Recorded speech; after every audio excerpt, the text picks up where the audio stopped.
Welcome to chair yoga, everyone. Okay. For the purposes of other things happening.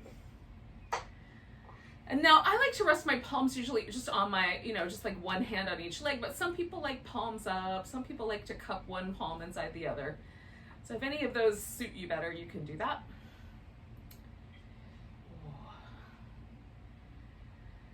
Let yourself arrive right here in this moment. So sometimes there's stuff in our head like, oh yeah, I've got all these little things, from stuff I've already talked about or looked at today, still kind of bubbling. And then sometimes, we kind of think about what's going to happen later. We start making little plans. For our time here, we're going to try to let go of all of those little plans, all the stuff about later, and we're just going to try to be present for the body and the different movements, different poses, and the breath. So we'll start with the breath. And I'm going to keep my eyes closed because it helps me focus, but if you need your eyes open, that's fine too. And just notice how the body responds. Like, do you feel the breath in your ribs? Do you feel the breath at your navel? Is it more in the chest?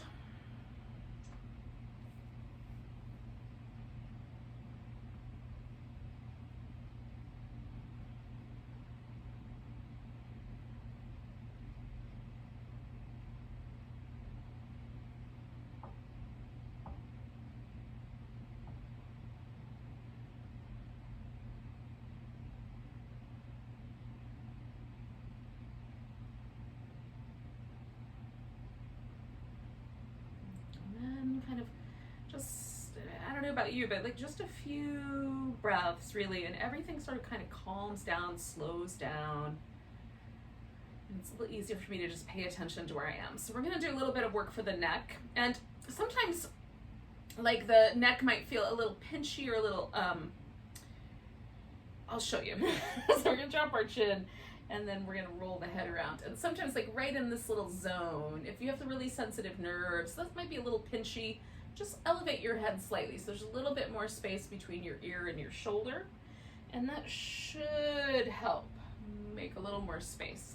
We're going to just go from one shoulder to the other, just back and forth. Let the head kind of find all kinds of different, different kind of positions along that pathway. And if along the way you find like, oh, that muscle's kind of tight, you might hover with it, or slow down through that section. Just kind of feeling out all the muscles along the sides of the neck. And sometimes I find like I'll have a little bit of a sensitivity at first, and then after a few rounds it softens, and then other times it's just sensitive the whole time. So whatever the reality is, just work with it.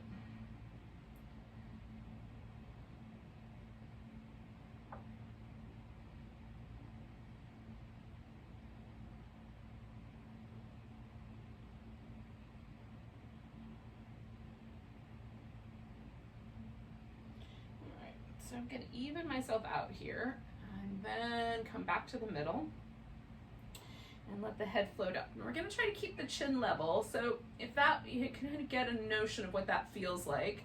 And then we'll turn the head like we're looking back over our shoulder, but try to keep the chin level the whole way. See how far around that makes sense to go.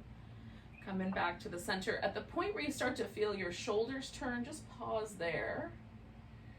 We're just trying to get the neck to do its regular job, and we're testing out the edges, see if there's some tight places we can work with.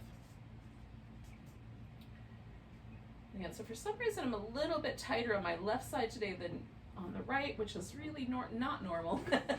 Usually I'm tighter on my right side, so I'm just noticing that. I might spend a little bit more time as I turn my head the opposite way, just lowering that shoulder and relaxing that muscle that I feel that's a little tighter. And then when we're even, you come back to the center, and we'll do work with the shoulders. So we're going to roll the shoulders up and around and back, and try to get some movement going in the shoulder blades themselves. The arms kind of go along for the ride.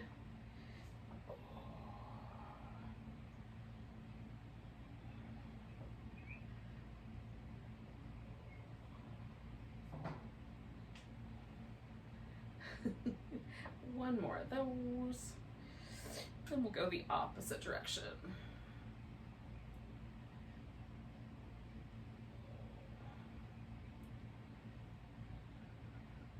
One more of those. Okay, now I'm gonna use one arm and I'm gonna make some big circles, whatever a big circle means to your arm today. So it could be, you know, maybe this is your big circle. Just whatever a big circle is that doesn't cause any trouble. And then go the opposite direction. And I'm kind of reaching through my arms so that as I make each circle, I get a little bit more of a stretch going there. One more. All right, so then we're gonna make a smaller circle, and it can be really teeny and tight, which puts a lot of the muscle pressure on the upper part of the shoulder, or it could be a little bigger. I like to do a little bit of both. Feel the muscles go the opposite direction. You might start to feel a little bit of fatigue. It's kind of what we're aiming for. And then give that arm a little shimmy. See if there's a difference between the two arms. And this is where we're kind of testing, like if it feels like the difference is really pleasant, we're gonna do exactly the same thing on the other arm. If when we test out the middle, it feels like, oh, that's a little sore, then be a little bit more conservative on the other side and we'll see what happens. So again, big circles on the other arm, whatever that means to you.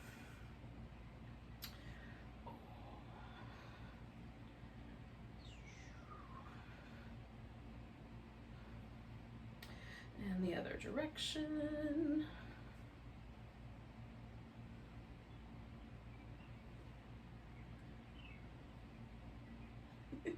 And then a medium or a small circle of some sort. A combination of those. And the other direction. Again, we're going to go for just a little bit of a sense of like, oh, it's a little fatiguing. You can start to feel the muscles get a little tired. Now, if you're used to holding up and holding weights up like that with your arms, you may not get tired so soon, but most of us don't do that kind of stuff. So give your arms a little shake. Let's see if they both feel mostly equal. Mostly equal. All right, so now we're gonna work with the ribs. So we're gonna do some cat shapes. We're gonna round the back like a little cat on Halloween. And then we're gonna push the chest and the breastbone forward, so we kind of almost make a cobra shape. So we kind of feel the chest broad, and we might even pull a little bit back through the elbows. So rounding the back, and then coming forward. So we've got some cats and cobras.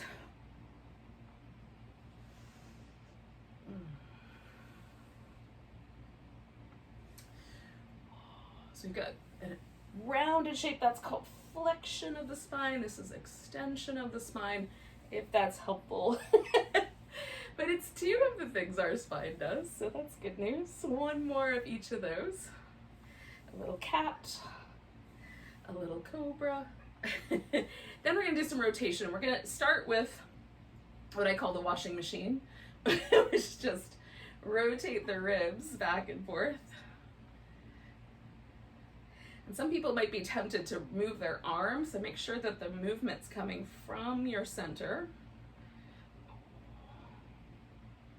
And then we're gonna pick a side and stay. So twisting to one side. Now, I'm gonna see if there's any more room for me to bring my chest around. As soon as I start to feel my hips want to tilt, I know I've reached the edge. So I'm just gonna pause right there at the edge where my hips wanna move. And we'll just pause and breathe here.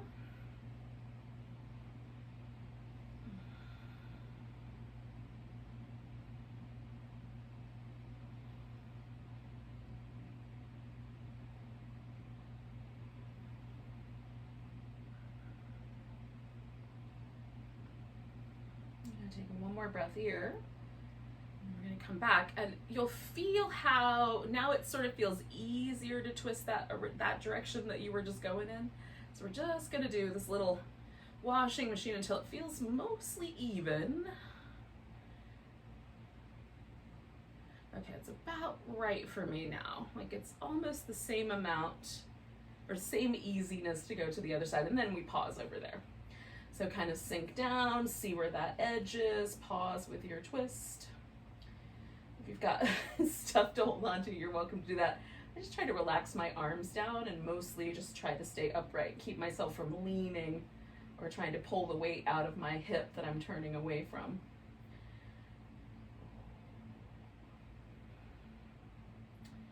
Sometimes my brain wants to go farther than my spine says is cool. I'm trying to let my spine be in charge. It's not easy. 2 more breaths.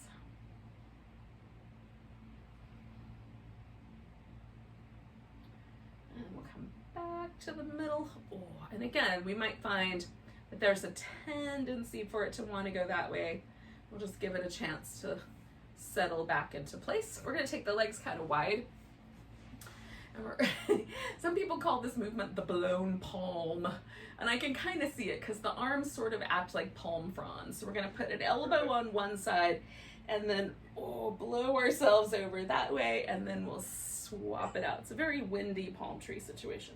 So side stretching one direction and side stretching the other.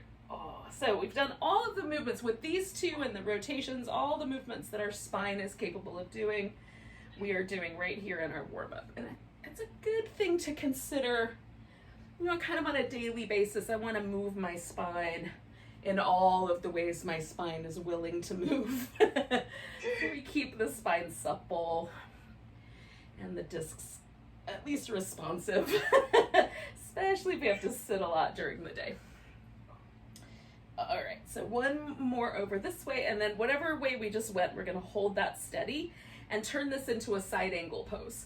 So to do that, I'm just gonna take this leg and see if I can straighten it out. So then I can start to open the front of that hip as well. If your chair doesn't allow that, just stay with the legs that you had. It's just as good. It just is almost, I mean, as far as your spine is concerned, it's great. Your hip may not get as much, but it's still great. So one more breath here.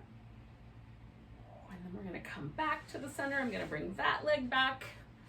I'm gonna take myself over the opposite way, starting with just lengthening out, and that might be all that happens. Maybe that leg will straighten out, and I can kind of open this hip a little bit. I gotta turn on my chair so it's not poking me in the thigh bone.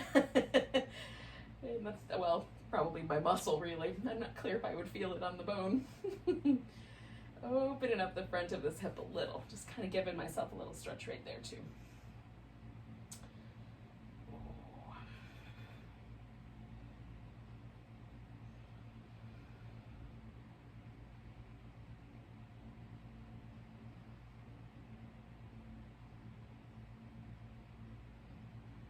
One more big breath here. And then we'll come back. And again, I'm just going to bring my legs back to the center. And check in how everything is going. We're going to do the front of the hip. So we've already kind of started to test those waters out. To do this, we're going to turn all the way sideways on our chair and get pretty close to the edge of it. So I have one thigh and one half of my pelvis, one sit bone on the chair, and the other one is kind of hanging off the edge. I'm going to use the back of the chair for support, and then I'm going to see if I can stretch this leg that's hanging off all the way back. Now, if that causes trouble for my knee, I'm going to keep the knee a little bent, and so there's no trouble in my hip, no trouble for the low back, no trouble for the knee, right? So we're just going to see how straight that leg wants to go. And for me, like a little bit bent feels the best, considering the chair that I'm sitting on. But I am feeling a stretch right there at the front of my hip, and I can add on to that by bending a little bit towards the back of the chair. So if you want to add a little more stretch to that front of your hip, you can certainly add on. I'm feeling pretty good as I am. But you can adjust. It's your body. Do your thing. 2 more breaths here.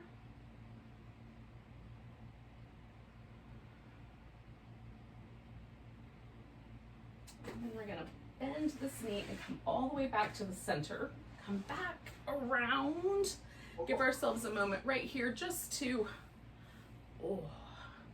feel the difference. So just notice the right side, left side. See if there's anything that feels sore, like does your back feel sore? Is there any soreness in the knee? Sometimes when we're in a pose, we don't notice it until we leave the pose. So notice if there's anything like that, so that as we spin around to do the other side, we'll make any modifications that are needed. So again, I'm gonna get myself on the chair so I have one big bone in my pelvis sitting on the chair, but the other bone is kind of hanging off the side. So I have a little bit of room to try to stretch that leg back. And again, knee bent will take pressure out of my back, out of my hip, and out of the knee. So you may wind up with a little bit of a bend there.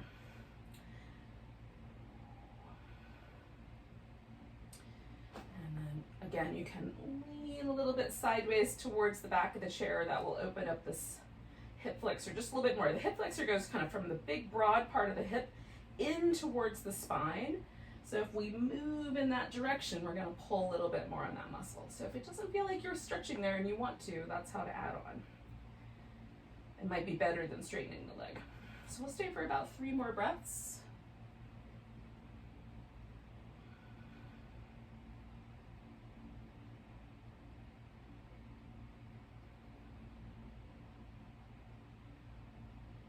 All right, and then I'm going to bring this leg back, come back around to the front. And again, just kind of see how we landed there. Ooh. All right, so we've done shoulders, we did our neck, we've done our sides of our body, our abs, our hip flexors. Now we're gonna kind of go more into the legs a little bit. So a little bit of hip, a little bit of leg. So I'm gonna slide forward on my chair, which may or may not keep me in the view screen, hopefully it does. And then I'm gonna take one leg and pick it up. Now, here's the one option, which is to keep the toe on the ground and just move the leg back and forth. So we get a little rock the baby that way. The other option is to grab hold of the leg, and I'm holding onto my foot. I've got a flexed ankle, and I'm keeping my kneecap and my toes pointing in the same direction. So however much rotation I have in my thigh, those stay the same so that my lower leg bones are locked in. And that will keep my knee from having to do a twist. So we're gonna just rock back and forth, and I want that movement to happen right there in the hip socket. So I'm not moving my pelvis, but I'm moving the thigh bone. Now, some of us will be able to put the ankle up on top of the opposite thigh, and there won't be any trouble. If there is trouble, bring that leg down a little lower and put it in front of your shin. Sit up tall. I'm keeping my foot flexed, and again, the toes and my kneecap oriented in the same direction so that my lower leg bones are nicely stable. And seeing, do I feel a stretch in this outer part of my hip? And if the answer is yes, we're not going anywhere else. We're just gonna do these side glutes. If there's an opportunity you wanna do, like you don't feel anything, you can try leaning forward so the front of the pelvis moves in, and then that might be the right amount. But again, anything that goes into the knee joint, we wanna back off from. Knees do a lot of negotiating between the ground and the hip and the spine. Knees are always getting the short end of the stick. We'll take care of them here.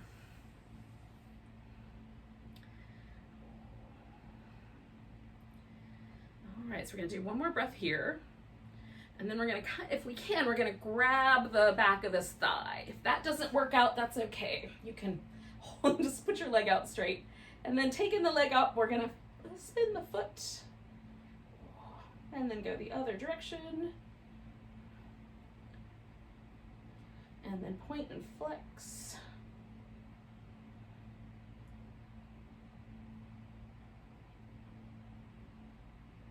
Okay, and we're gonna see if we can straighten the leg out. So we're gonna get a stretch in the back of the thigh right in here. Can hold on to your big toe or just hold on to the back of your leg. A strap will also work.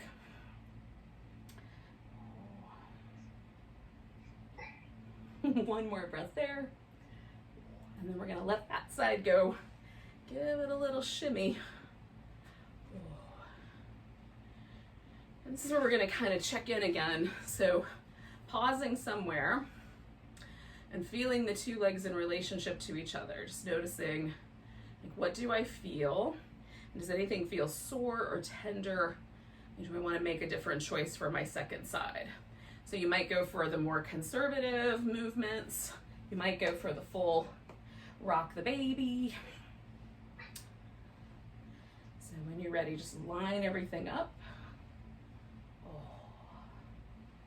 Decide whether your ankle's going to go up on top of your thigh or come down towards the ankle. All of it's going to give us the same external rotation of this thigh bone, which is getting the muscles that are kind of up under the glute to stretch out. And so no matter what, even if the leg is across the ankle joint, it will, instead of across the thigh, we'll still aim in that same direction.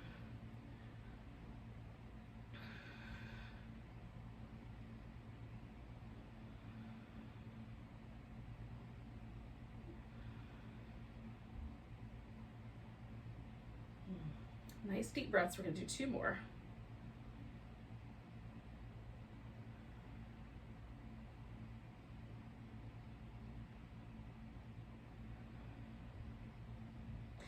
All right, so I'm going to back off, grab the back of this leg if I can get underneath all my pants. And spin the foot. The problem with palazzo pants, there's a lot of pants. Go the opposite direction. And then we're going to point and flex. Oh, it feels so good. I love ankle joint movement. I don't know why it feels so nice, but it really does. Sometimes I neglect my poor little feet. All right, so then we'll try straightening that leg out. Either holding onto the back of the leg or the pants, a strap, your big toe, whatever you can reach.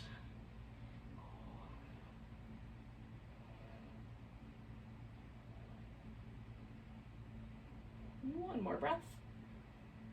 And then we'll let that guy go. Coming back to the center. All right, so we're gonna let the body kind of settle. And while we're doing that, we'll do some work with the wrists. So we're gonna circle to hands and go the opposite direction. Then lace your fingers together in some fashion and just see if you can make kind of a smooth wave pattern. If it's not that smooth, don't worry about it. Maybe switch directions.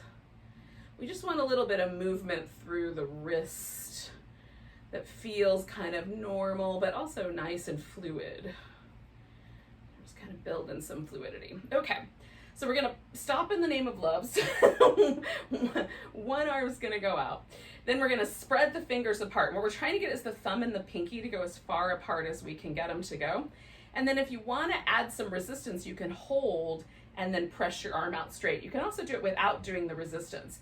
Just pull the hand backward with the muscles of your forearm as you stretch the thumb and pinky finger away from each other. And that will give you a nice stretch in your wrist without being too forceful. Okay, and then we'll do the other side the same way. So I'm gonna pull my hand back. I'm gonna try to use my muscle, but I'm trying to take my pinky and my thumb as far away from each other as possible while I do that. And I like both methods, like holding on and not, but lately I've really liked this one, so I'm doing this one right now. I go through phases. All right, so then we're gonna do the top of the wrist. So for me, bending the elbow is helpful, and I put my thumb on the bottom of my forearm, and then just provide a little resistance, make a fist with my hand, and then kind of push the back of my hand into those resistant, the fingers I'm using for resistance. So the effort is coming from this hand that seems like it's passive. Actually, all the muscular effort's coming from there, or most of it. Just holding steady with the other hand. And then we'll let go. Now, sometimes we can get these kind of pains or funky feelings in the thumb from like over texting or over, like our thumbs might be used more than is really appropriate. And that pain in the thumb is often related to a muscle that goes across the forearm like this. So you can also, if you have that, while you make a fist and pull your hand back, you can massage. You'll feel the muscle kind of jump up. You can massage that muscle. And I just go back and forth, little squeezy massage. And sometimes that can help take a little bit of the pressure out of your thumb. Okay, so we're gonna do this side. So I'm doing the forearm, so I'm gonna drop my hand, make a fist, apply some resistance, and then push my hand into that resistance. And then again, if I wanna do this same shape and massage this little muscle that goes from my thumb to my outer elbow, might help. I started doing that at the beginning of the pandemic because I was feeling like all the work that we're doing online was making my thumb a little tender, and that's really helped. Okay. Too much computer time. All right, so we're gonna do some standing balance work. So we're gonna use the chair to help us get started, but we're gonna stand up.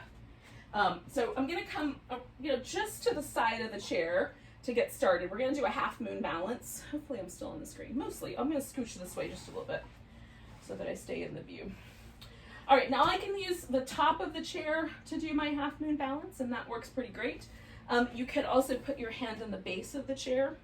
So we're gonna lift this leg and we're open to the side, stretching up into that. So I've got 2 points of contact. I've got a point of contact on my hand and one leg. And we're reaching up with the muscle to kind of create that shape. And then I'm going to try to transition right into a tree pose. So I'm going to bring my arm to the top, see if I can keep this leg in the air. Ooh. Might get a little wobbly, and then see if I can let go and hold that tree. And again, maybe my standing leg is starting to get a little tired, so I might have to catch myself a few times. We can see if we can catch with the foot. So 2 more breaths.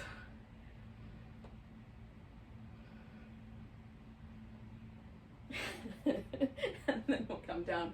Give the leg we were just standing on a little, I'm gonna leave the screen. Give the leg we were just standing on a little bit of a shimmy.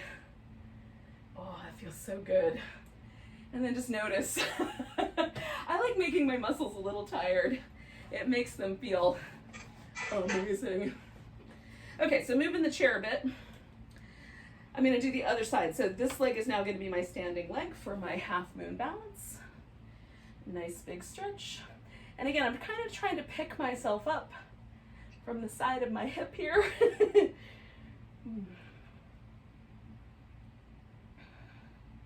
Try not to lean on my hand too much. I want most of my weight on my leg so that as I transition into my chair tree pose, it's a little bit more steady.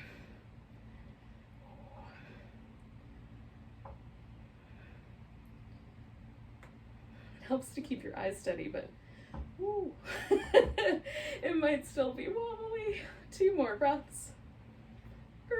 Maybe. And we'll come down and give that leg a little shimmy. All right, so we're gonna do downward dog on the chair. So we'll turn toward it, and again, you can use the tall part or the seat part for your hands. If you need your head to stay up higher, use the taller part. I'm gonna keep my head mostly aligned with my hips and just pull backwards. You can also go a little bit lower and do a more traditional downward dog if you want. But this is one of my favorites because there's not a lot of weight in the shoulders. I can sort of move my shoulder blades back and forth a little bit and kind of find the spot that makes my back feel really broad. And then with my hips kind of lean back into that stretch. Oh, it's so nice. One more big breath. And then we're gonna come back. Oh, that's good. Woo. I like me some downward dog on the chair. So we'll come back to our chair, do a little bit of, just a little bit of centering here. As our lunch hour might be just about close to over. We'll pause for a moment. Now, I like to notice, does my body feel any different now than it did at the beginning? So just noticing how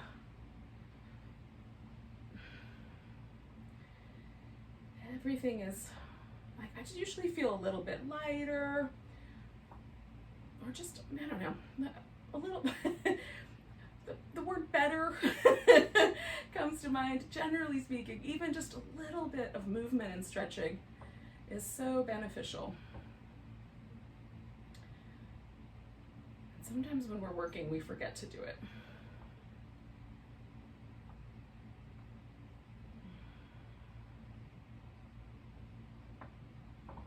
Come back into an awareness with your breath. And see if you can slow the exhales down just a little bit without straining. Just let the exhale come out a little more relaxed.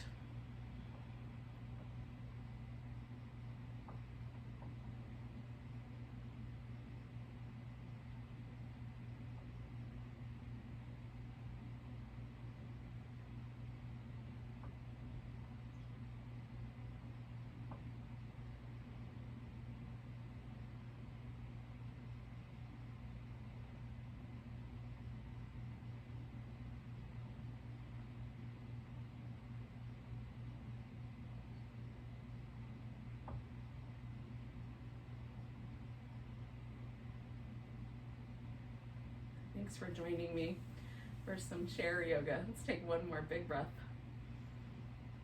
Let it go with a sigh. Namaste.